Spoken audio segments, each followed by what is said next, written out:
రేవంత్ రెడ్డికి బండి సంజయ్ నిజంగా కోవట్టేనా? చూడండి కోమట్ట కాదా నేను చెప్పలేను కానీ బట్ వాళ్ళ మాటలు ఒకసారి ఆయన బండి సంజయ్ కూడా ఒకసారి ఇటు మాట్లాడు ఒకసారి అటు మాట్లాడితే కనుక నేను దాని గురించి తెలియని మాట నేను మాట్లాడా. ఆయన పొలిటికల్గా అడ్వాంటేజ్ తీసుకొని ప్రెస్లో చెప్పొచ్చు కానీ సంబంధం ఉన్నదా లేదా అని నేను చెప్పేది. ఇంతకుముందు కూడా అన్నారు ఈటెల రాజేందర్ సంబంధం, మరి ఉన్నదా లేదా వాళ్ళే చెప్పుకోవాలి. వాళ్ళు మీడియాలో చెప్పుకుంటారు, ఏదన్నా చెప్తారు. పాయింట్ అంటే మీడియా చెప్పిన దాని మీద నేను రియాక్ట్ కాను, గ్రౌండ్ రియాలిటీ ఉంటే చెప్తా. రేవంత్ రెడ్డి బీజేపీ వాళ్ళ మీద పొగడ్తల వర్షం కురిపిస్తున్నాడు. ఢిల్లీలో కుస్తీ గల్లీలో దోస్తన్నట్టు ఉన్నది ఇలా పరిస్థితి అని చెప్పి కేటీఆర్ గారు అన్నారు. దీని గురించి ఏమంటారు? కేటీఆర్ కానీ ఆయన పాపం కేటీఆర్ కూడా ముఖ్యంగా వాళ్ళ నాన్న కూడా తప్పు చేసిండు. ఎప్పుడే కానీ సొంత తప్పులతోటే దెబ్బతింటాడు. పాలిటిక్స్లో మర్డర్స్ ఉండయి, సూసైడ్ అన్నారు. ఆయనకు ఇచ్చిన రెండోసారి అవకాశం. ఆయన ఏం చేయాలి? ఇచ్చిన మాట నిలబెట్టుకోవడానికి ప్రగతి భవన్ కట్టించి ఎవరిని ఓనియవు, సెక్రటరియట్ మంచిగా కట్టిస్తూ అందులోకి రానియవు. దాంతోటే కదా. అదే కాకుండా మహారాష్ట్ర పోయి అబ్కి బార్ కిసాన్ నీకేం అవసరం ఉంది? నాందేడు బిదర్ పోయే ఏది ఉస్మానాబాద్ పోయే అవసరం ఉంది? రాయచూర్ ఇవన్నీ తప్పులు చేసిండు ఆయన. ఎప్పుడే కానీ సొంత తప్పులతోటి అవుట్ అయిండు. నువ్వు ఇచ్చిన వాగ్దానాలు చేసుకుంటూ తిరగాలి కదా. నువ్వు ఇడిచిపెట్టి మహారాష్ట్ర పోయి అక్కడ రైతులకు, చచ్చిపోయిన రైతులకు నువ్వు 5 లక్షలు ఇచ్చేస్తే న్యాయమా? ఇక్కడ లేరా రైతులు? ఇప్పటి కూడా రైతులు ఇప్పుడు ఈయన వచ్చినాక కూడా రైతుల రుణమాఫీ చేసిండు. అట్లా ఆయన చేసినట్టు ఇవాళ పంచాయతీ లేదు కదా. ఎప్పుడైతే 2 సార్లు వచ్చినాక కొద్దిగా స్టైల్ మారుతుంది. ఆ స్టైల్ తోటే దెబ్బతిన్నాడు. నేను అనేది ఏంది, ప్రజలకు ఇచ్చిన హామీ చేస్తూ ప్రజలలో ఒక సేవకుడుగా ఉండాలి. నేనే అంటే ప్రజలు ఈడకుండా మాట్లాడుతుండని ప్రజలే దెబ్బ కొడతారు. కనుక ప్రజలకు అనుకూలంగా ఉంటూ ప్రజలకు ఇచ్చిన హామీలు నిలబెట్టుకుంటుంటే అదేవిధంగా ఇవాళ సోనియా గాంధీ 6 డిక్లరేషన్ అవి డిక్లేర్ తప్పనిసరిగా చేయాలి.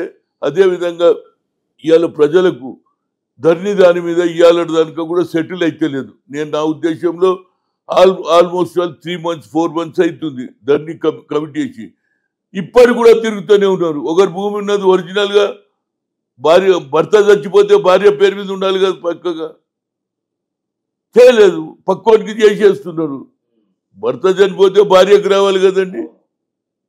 మన అది నిజాం షుగర్ ఫ్యాక్టరీ అదే ఆ జిల్లాలో నేను పోయినా, ఇదేం అన్యాయం రవి, మొగడు చచ్చిపోతే భార్యకు అంటే మీరు జాయింట్ కలెక్టర్ కలవండి. రెవెన్యూ డిపార్ట్మెంట్ అంతా అవినీతి ఏది లేదని చెప్తున్నా. రెవెన్యూలో మార్పు రావాలి. ఒక చట్టం తెచ్చి ఎవరి భూమి ఇవాళ నేను అమ్మిన అనుకో, నరసింహారావు అమ్మిండు శంకర్ రెడ్డికి, శంకర్ రెడ్డి పేరు రావాలి. శంకర్ రెడ్డి లేదు, నరసింహారావుకి అమ్మితే పేరు రావాలి. అది లేనే లేదు. మన ఆయన అమ్మిండు, మాకేం తెలుసు అని వీడు వస్తున్నాడు. అవి ఆ తగాదాలు ఎక్కువైనాయి. ఇక రెవెన్యూలోకి వచ్చా ఈ రిజిస్టార్ సిస్టమ్ కూడా ఎట్లుంది తెలుసా? రిజిస్ట్రేషన్ చార్మినార్ అమ్ముతున్నా కొంటారా? చార్మినార్ చూడాలి కదా, అది ఎవరిది ఏం కదా, ఇటు లెఫ్ట్ చూడాలి రైట్. రిజిస్ట్రేషన్లో మార్పు రావాలంటే రిజిస్ట్రేషన్ కాకముందు ఒక అప్లికేషన్ పెట్టుకుంటే నేను పలానా దగ్గర భూమి కొంటున్నా అంటే వాడు పోయి ఇంతే భూమి అని సర్వే చేయాలి. అది లేనే లేదు. అందరికంటే ఎన్టీ రామారావు మిగతా వీకర్ సెక్షన్ గురించి మాట్లాడాడు. ఆయన చేసిన బ్లండర్ తప్పు పటేల్ పట్వారీలో తీయడమే. వాడంటే భయంతో ఉంటుండే. ఆ ఊర్లో నరసింహారెడ్డి ఎవరు, శంకరయ్య ఎవరు తెలుస్తుండే, వాడు భయపుతోడు. ఈడేమంటుండే ఎంఆర్ఓలు పోతున్నారు, పోతా 27 సర్వే నెంబర్ 28 చేసిపోతున్నారు. అయిపోయింది, పైసలు తీసుకుంటూ వెళ్ళిపోతుండు. సబ్ ఇన్స్పెక్టర్ పోస్ట్ లెక్క అయింది ఎంఆర్ఓలు. పటేల్ పట్వారీ సిస్టమ్ తోటే ఇవాళ దెబ్బ పడ్డదు అంటున్నా. రామారావు అంటే నాకు గౌరవం, పర్వాలే, ఆయన ముఖ్యమంత్రి. కానీ ఆయన తెలియక ఇవి చేసిపోయింది. అప్పటి నుంచే ఈ తగాదాలు మొదలు. అదే కర్ణాటకలో ఒక తగాదా లేదు కదా. ఒక పేరు, ఈ నా భూమి ఫలానా వ్యక్తి కంటే 3వ రోజు వాని పేరు వచ్చేస్తుంది. చాలా మంది మిత్రులు అప్పుడు ఆంధ్రలో వచ్చిన వాళ్ళు అందరూ ఈడ భూములు కొన్నారు. ట్రాన్స్ఫర్ అయిపోయింది. ఓ 300 గదాలు కొనుక్కున్నారు అశోక్ నగర్లో. వాడు అనుకుంటుడు రిజిస్ట్రేషన్కి 5 జోబులు ఉంది కదా, పెట్టెలు పెట్టుకున్నాడు. ఈ వాడు అడికెళ్ళి 3 ఏళ్లలో కూడా వచ్చేది వాడు గుడిసెలు ఇచ్చేవాడు. ఇంకోటి సార్, రామారావు గారితో మీ అనుబంధం ఎలా ఉండేది ఆ రోజుల్లో? Ramarao whatever it may be, నేను ఆయన ఎంబడి రాహుల్ గాంధీ రాజీవ్ గాంధీ ఏమో తిరిగినా కానీ బట్ ఈజ్ ఒక పెద్ద మనిషి. మాటలో కానీ ఎప్పుడు కూడా బూతు కానీ ఇన్సల్ట్ కానీ ఒకసారి అన్నాడు. నేను రైతులది ట్రాన్స్లేషన్ చేసిన వాళ్ళు ఏమన్నారు, ఎప్పటి వరకు అయితే మా భూమిలో వర్షంలో ఇసుక వస్తుంది కదండి, ఇసుక అంతా నిండిపోయినాక ఇసుక తీసేదానిక మేము చేయలేమన్నాడు. ఇసుక తీసేయాలి అని వాళ్ళు చెప్పి నేను అదే చెప్తుంటే ఏమన్నాడు, ఏమండి హనుమంతరావు అంటే నేనన్నాను ఏం చెప్పండి, వాళ్ళు ఇసుక తీయమంటున్నారు, వర్షాలు పడ్డాయి, ఇసుక తీసుకునే వాళ్ళ దగ్గర లేవు, గవర్నమెంటే తీయాలి కదా రైతులకు. ఆ మాట చెప్తే ఆడ కొద్దిగా ఆయనకు నాకు డిఫరెన్స్ నో ఈయన అబద్ధాలు చెప్తుండంటే నేను నవ్వుకుంటాను. మరి 2 రూపాయల కిలో బియ్యం చెప్పాలని అన్న. ఇంకా కోపం వచ్చింది ఆయనకు. అప్పుడు మళ్ళీ తర్వాత ఇంకో వేరే జిల్లాకు పోయినప్పుడు మళ్ళీ వేరే దగ్గర పోయినప్పుడు మళ్ళీ నేను శ్రీకాకుళం పోయినప్పుడు మళ్ళీ నాకే ట్రాన్స్లేషన్ చేయమన్నాడు. కనుక రాజీవ్ గాంధీ అబోవ్ ఎవ్రీథింగ్. ఇప్పుడు ఆయన కొడుకు కూడా మెచ్యూరిటీ వచ్చింది.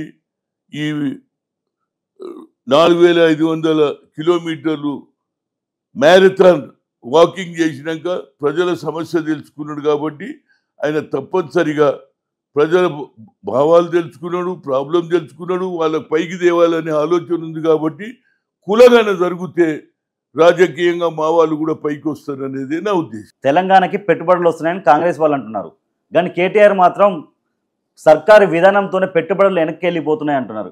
దానికి మనం సీరియస్ తీసుకోదు. ఎందుకంటే ఓడిపోయినాక 3వ సారి కూడా వస్తానే అనుకున్నాడు. ఎప్పుడైతే దెబ్బ పడ్డప్పుడు ఆలోచనలో మార్పు వస్తుంది. ఏదో రోజు అనాలే కదా. ఇప్పుడు మీ పత్రికలు రాకపోతే కేసీఆర్ని కూడా మర్చిపోతారు కదా.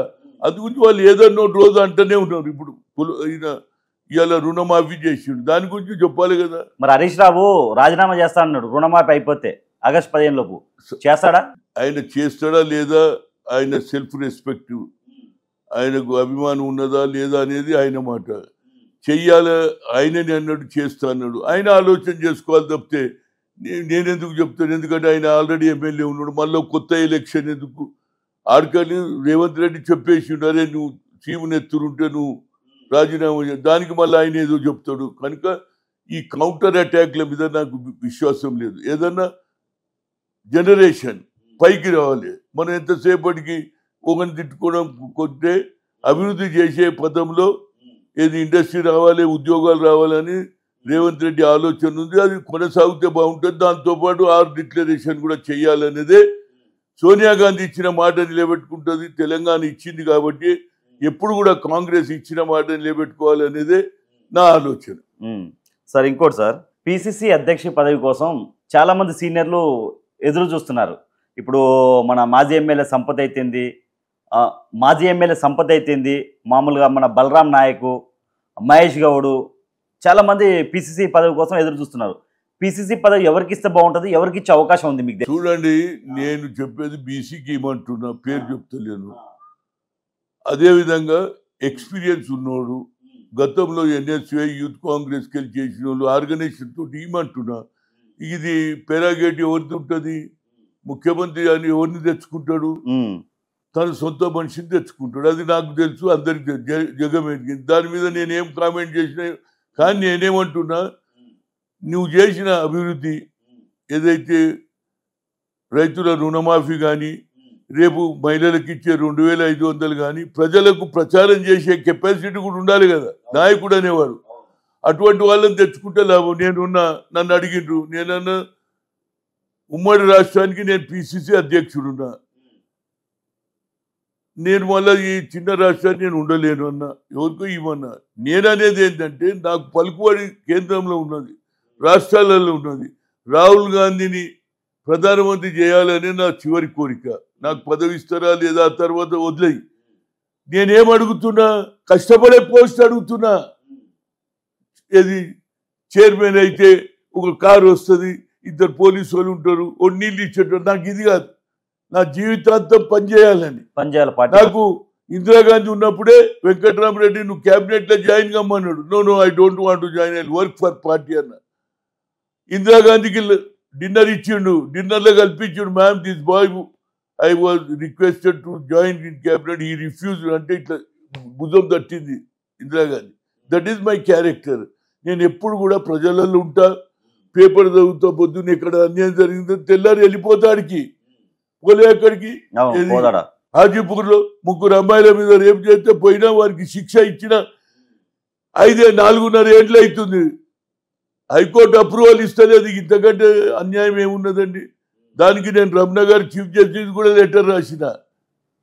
2 కేసు, ఒక కేసులోనేమో ఉరి పడ్డది, ఒక కేసులో మన లైఫ్ పడ్డది. ఇస్తనే లేడు. ఆ శ్రీనివాస్ రెడ్డి మంచిగా జైల్లో తింటుంటూ ఉంటున్నాడు. న్యాయ వ్యవస్థలో కూడా మార్పు రావాలండి. ఆయన అంటుండు 1 నేషన్ 1 ఎలక్షన్ అంటుడు. మరి న్యాయ వ్యవస్థలో కూడా మార్పులు రావాలి కదా. న్యాయ వ్యవస్థలో మా వాళ్ళు ఎంతమంది ఉన్నారు? బీసీలు, ఎస్సీలు చెప్పండి, అంతా అగ్రకులాలే. నేను అనేది ఏంది, ఓట్లు వేసేది మేమే. ఏ అప్పర్ క్లాస్ గెలిచినా మా ఓట్లతోటే గెలుస్తాడు అంటున్నా. ఎస్సీ, ఎస్టీ, ఓబీసీ వేస్తే, మైనార్టీ వేస్తేనే గెలుస్తాడు కదా. వాళ్ళ జనాభా తక్కువ ఉన్నది కానీ ఆధిపత్యం నడిపిస్తుంది. అయితే నేనేమంటున్నా, అగ్రకులాల్లో రాహుల్ గాంధీ గారు ఉన్నారు, వాళ్ళ కుటుంబం అగ్రకులం. అయినా పేదవాని గురించి ఆలోచన. ఇందిరాగాంధీ అదే చేసింది, రాజీవ్ గాంధీ అదే చేస్తుంది. కాబట్టి అలాంటి గుణం కూడా రాలేదు. నేను అగ్రకులాలకు వ్యతిరేకం కాదు. అగ్రకులాలలో కూడా కింది వారి గురించి ఆలోచన చేయాలనేదే నా ఉద్దేశం.